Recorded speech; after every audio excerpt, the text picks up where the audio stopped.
नमस्कार दोस्तों, आपका स्वागत है आपके अपने YouTube channel study with Ravinder एक कदम शिक्षा की ओर में। दोस्तों, जैसा कि पता ही है आपको, इस समय हम अपने चैनल पर ऑनलाइन क्लासेस ले रहे हैं।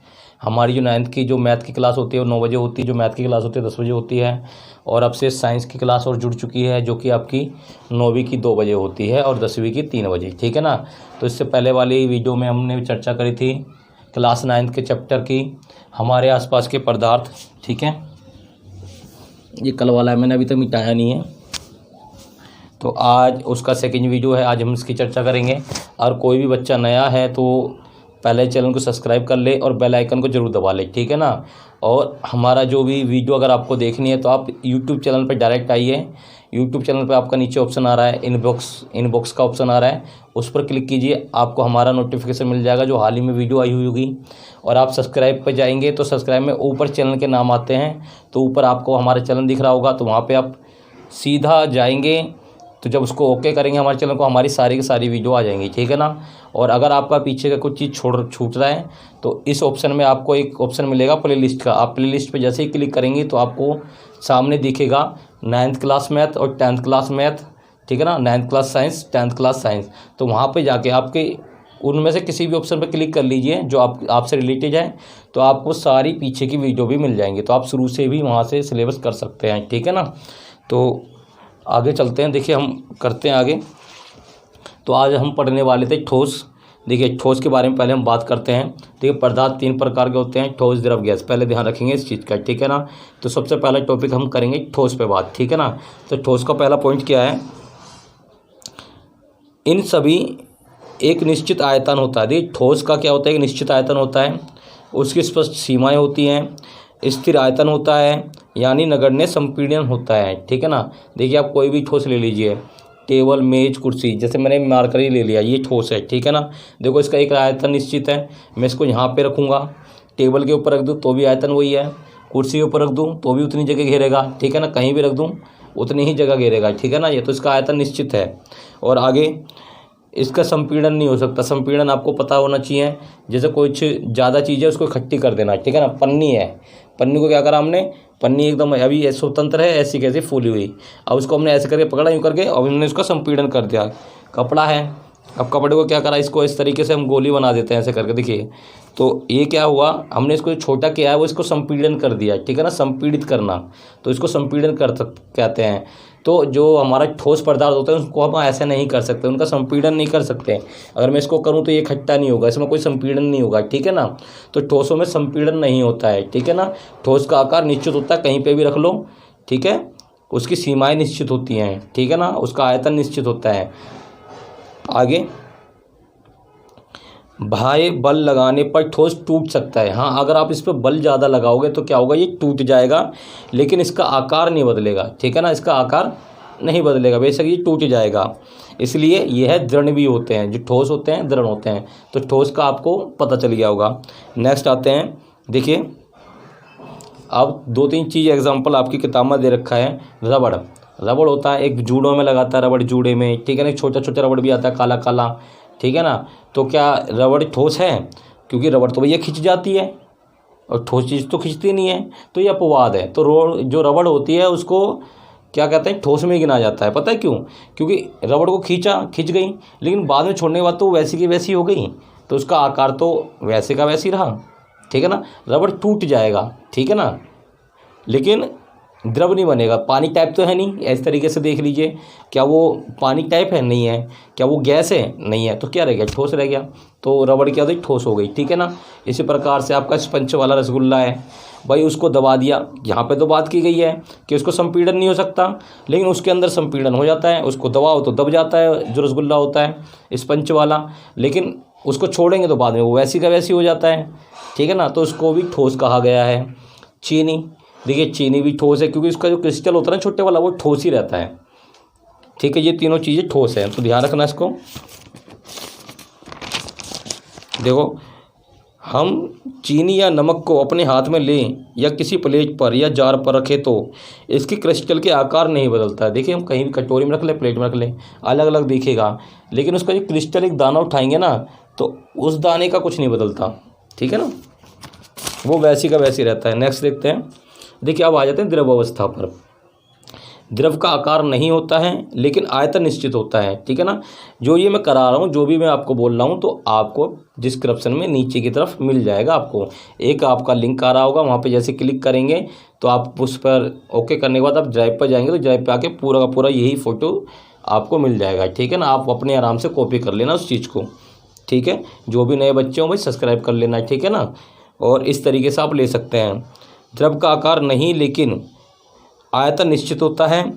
जिस बर्तन में इन्हें रखा जाए तो ये उसी आकार ले लेते हैं, ठीक है।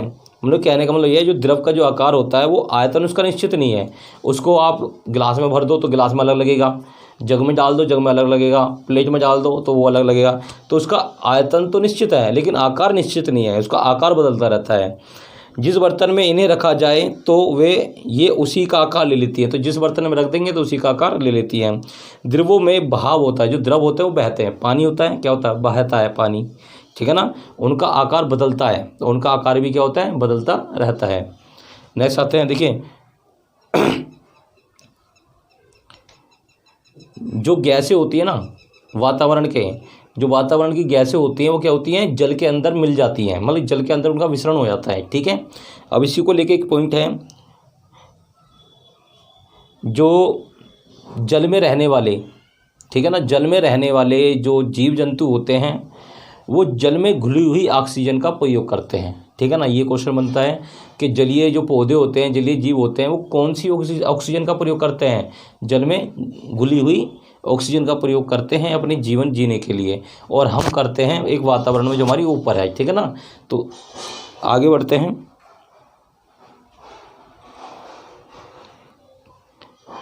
द्रव में ठोस और द्रव और गैसों तीनों का मिश्रण संभव है। देखिए द्रव ही एक ऐसा पदार्थ है जिसके अंदर ठोस भी मिल जाएगा और गैस भी मिल जाएगी, ठीक है ना। जैसे हम लगा सकते हैं बर्फ़ है, बर्फ़ ठोस होती है, ठीक है। बर्फ़ द्रव के अंदर मिल जाएगी, कोई दूसरा द्रव लाओ, ठीक है, गन्ने का रस ले आओ, पानी मिला दो, मिल जाएगा, ठीक है ना। और गैसेज आपकी मिलती है, ऑक्सीजन मैंने आपको बताया, जो जलीय जंतु उसको यूज़ करते हैं। तो द्रव के अंदर तीनों चीज़ मिल जाती हैं, ठीक है ना। ठोसों की अपेक्षा द्रव में विसरण अधिक होता है। जो सबसे ज़्यादा जो ठोस से ज़्यादा विसरण होता है द्रवों में, ठीक है ना, और सबसे ज़्यादा विसरण होता है गैसों में, ठीक है। ठोस से ज़्यादा द्रवों में और सबसे ज़्यादा जो विसरण होता है गैसों में।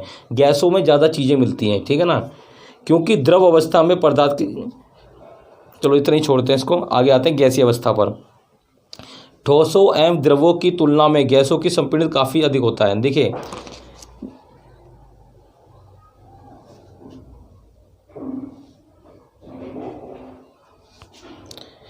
अब आगे देखिए गैसीय अवस्था। गैसीय अवस्था में क्या होता है, ठोस एवं द्रवों की तुलना में गैसों की संपीड़ित का भी अधिक होता है। देखो संपीड़न मैंने आपको बताया, संपीड़न किस में ज़्यादा होता है, सबसे ज़्यादा संपीड़न होता है गैस में अधिक होता है, ठीक है ना। अब गैस में अधिक कैसे होता है, देखिए आप गैस ही है जिसको आप इकट्ठा कर करके एक जगह भर सकते हो। जैसे आपने गुब्बारा देखा होगा, गुब्बारे में गैस भरते चले जाते हैं। आपने सिलेंडर देखा होगा, घर में सिलेंडर है, गैस को भरते चले जाते हैं, भरते चले जाते हैं, भरते चले जाते हैं, भरते चले जाते हैं, ठीक है ना। तो संपीड़न सबसे ज़्यादा गैस के अंदर होता है, ठीक है ना। जितनी भी गैस होती है उनमें संपीड़न होता है, ठीक है। एक मिनट रुकेंगे, नेक्स्ट पॉइंट पर आते हैं।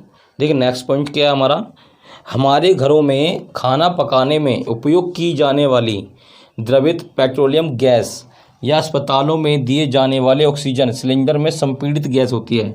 तो जो भी हमारी जो गैस वाले सिलेंडर होते हैं ना, चाहे अस्पताल का हो चाहे घर का हो, तो जो सारे के सारे जो होते हैं, ठीक है ना, उसके अंदर संपीड़ित गैस होती है। तो देखिए एलपीजी का फुल फॉर्म यहाँ लिखे हुए देता हूँ, द्रवीकृत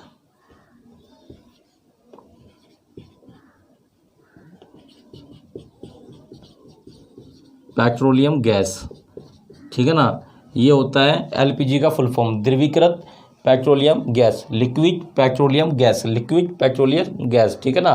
तो ये इसका फुल फॉर्म होता है। नेक्स्ट आते हैं, देखिए आजकल वाहनों में ईंधन के रूप में संपीड़ित प्राकृतिक गैस का प्रयोग किया जाता है। वाहनों में जो प्रयोग होती है गैस कौन सी होती है, सीएनजी, ठीक है ना। इसका नाम क्या है, संपीड़ित प्राकृतिक गैस,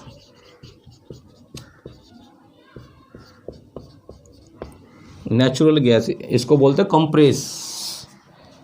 कंप्रेस नेचुरल, पता नहीं क्या बोलते हैं, मैं भूल गया इसको, कंप्रेस वगैरह कुछ इस तरीके से बोलते हैं।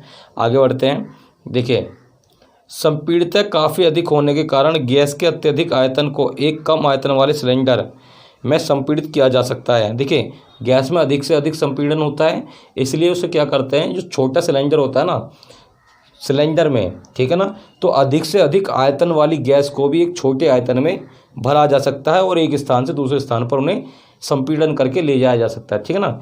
गैस को किस तरीके से एक स्थान से दूसरे स्थान तक ले जाते हैं, उन्हें संपीड़न करके, ठीक है ना, छोटे सिलेंडरों में अधिक से अधिक आयतन वाली गैसों को संपीड़न करके ले जाया जाता है, ठीक है ना। देखिए, कणों की तेज गति और अत्यधिक रिक्त स्थानों के कारण गैसों का अन्य गैसों में विसरण बहुत तीव्रता से होता है, ठीक है ना। देखिए, कणों की तेज गति और अत्यधिक रिक्त स्थान भी होते हैं कणों में, जो गैस के कण होते हैं उनके अंदर ज़्यादा से अधिक रिक्त स्थान होता है, ठीक है ना। पहली बात तो ये समझ लीजिए। और जब इनके कणों में गति भी तेज होती है, ठीक है ना, तो गैसीय कणों में गति भी तेज होती है, देखा है हमने कितनी जल्दी फैल जाते हैं सारे में वो।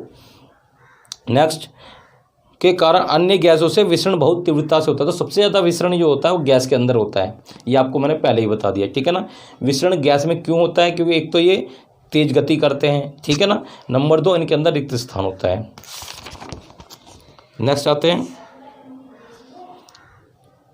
नेक्स्ट क्या, इसके अगली वाली, चलो इसको देख ले थोड़ा सा, चलो कर लेते हैं। देखिए, ठोस के तापमान को बढ़ाने पर उसके कणों की गतिज ऊर्जा बढ़ जाती है। देखिए, जब ठोस के तापमान को हम बढ़ाएंगे तो क्या होगा, जो उसके अंदर के कण होंगे उनकी क्या गतिज ऊर्जा बढ़ जाएगी, ठीक है ना।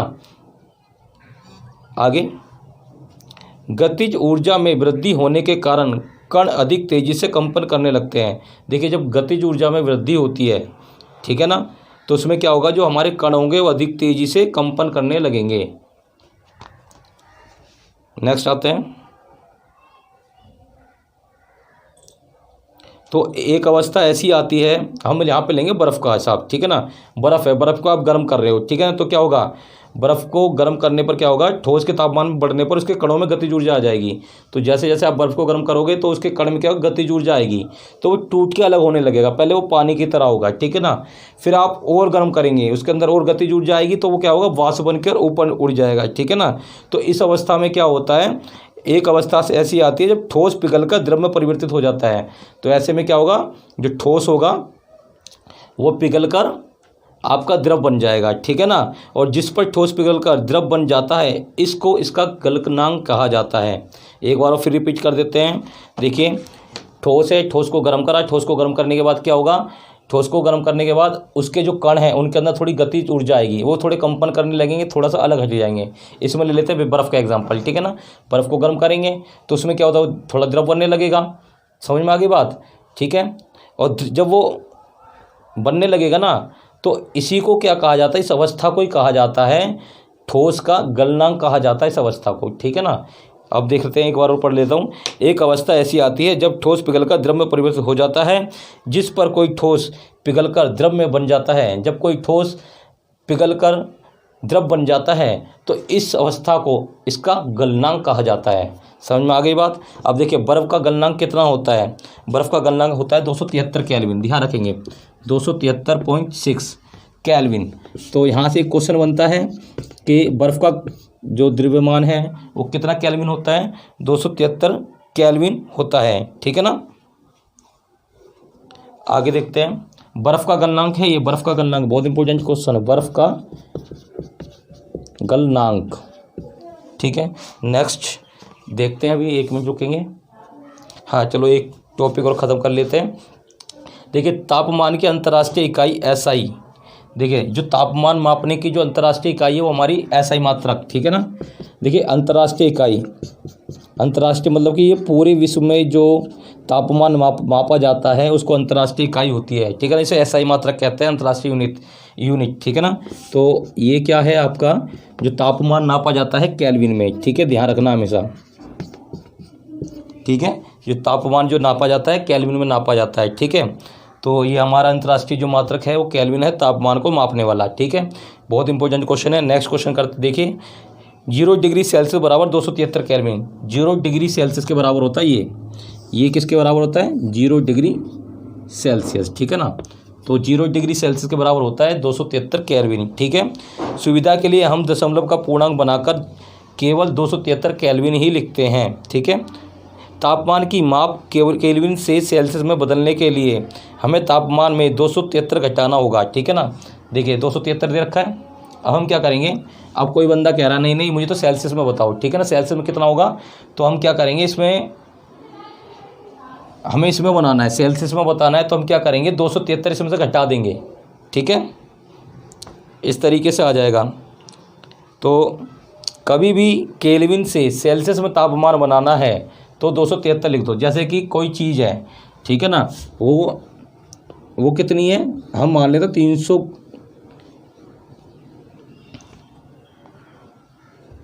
किस तरीके से मानेंगे, यहाँ पे मानेंगे हम लोग इस तरीके से, जैसे